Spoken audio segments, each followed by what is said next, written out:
राजा भगीरथ प्रार्थना कर रहे हैं, अपना शक्ति का गलत इस्तेमाल मत करिए इंद्रदेव। आपने मुझे युद्ध में हराया, मैं युद्ध में हारा। इसमें अयोध्या वासियों का कोई दोष नहीं, इसमें प्रजाओं का कोई दोष नहीं। अयोध्या का धरती रो रही है, यहाँ सूखा आ गया है। लोग एक बूंद पानी के लिए तरस रहे हैं, जीव जंतु मर रहे हैं, लोग राज्य छोड़ के जा रहे हैं। आपने मुझे युद्ध में हराया, जो दंड देना है मुझे दीजिए। राजा भगीरथ जी का बात घमंडी इंद्रदेव के ऊपर कोई असर नहीं हुआ। इंद्रदेव ये भी कह रहे हैं, तू मेरा द्वारपाल भी बन जाए, मेरा दास भी बन जाए, फिर भी मैं तेरा बात नहीं सुनूंगा। राजा का मन में कोई उपाय नहीं सूझा। राजा भगीरथ हिमालय के अभिमुखी यात्रा किए। हिमालय का राजा हेमावंत और रानी दमयंती से मिले। राजा हेमावंत भगीरथ जी का आने का कारण पूछा। राजा भगीरथ कहते हैं, हे राजन, आपका अनेक कन्याएं जो नदी के रूप में बह रहे हैं, आप अगर एक कन्या को आदेश देते हैं मेरे साथ जाने के लिए, अयोध्या वासियों के लिए बहुत कृपा होगी।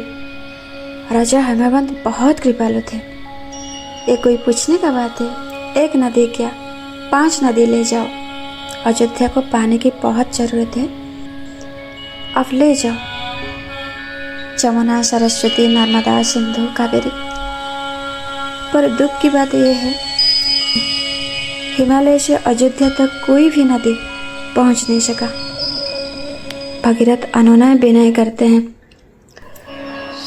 हे राजन, आपका बड़ी बेटी गंगा भी तो है, आप उन्हें आदेश भी दे दीजिए।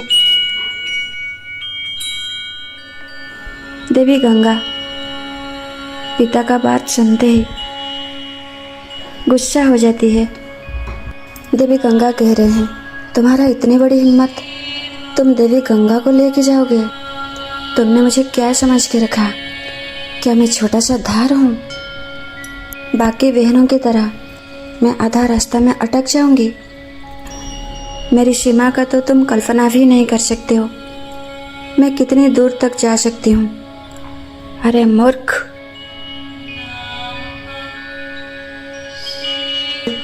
गंगा की तेज धार की स्रोत को तुमने देखा कहाँ है? पूरा भारत भूमि को बहा ले जाएगी।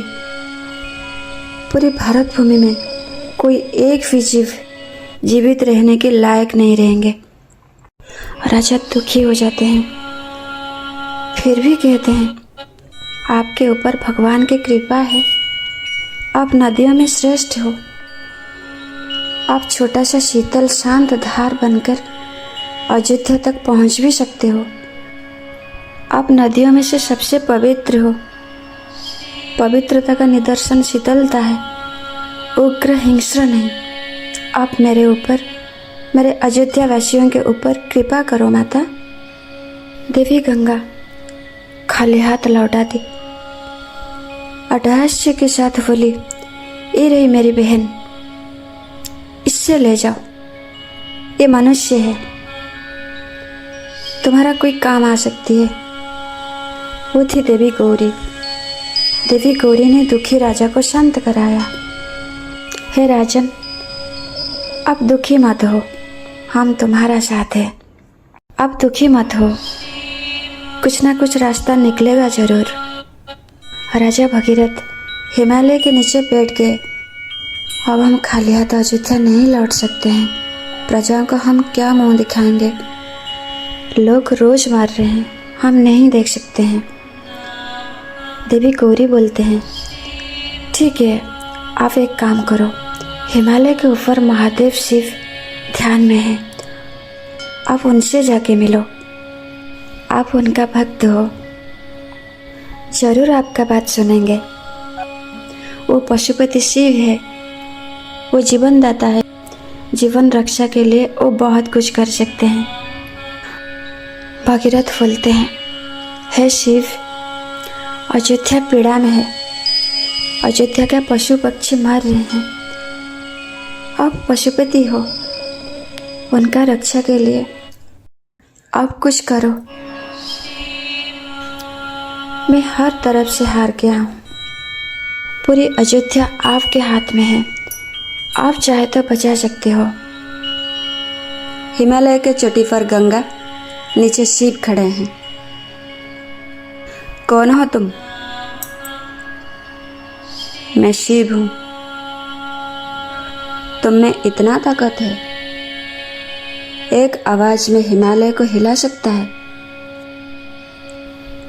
शंकर कहते हैं, और एक आवाज दूं, तुम और तुम्हारा हिमालय पाताल में जा गिरोगे। कन्या गौरी दौड़ के आ जाते हैं।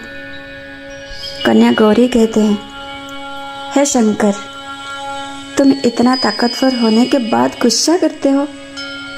तुम अगर हिमालय को पाताल में डुबा दोगे, हम कहाँ रहेंगे? महादेव शांत हो जाते हैं। कहते हैं ना, पहली नज़र में प्यार हो जाने वाली बात। भगवान शंकर शांत हो जाते हैं।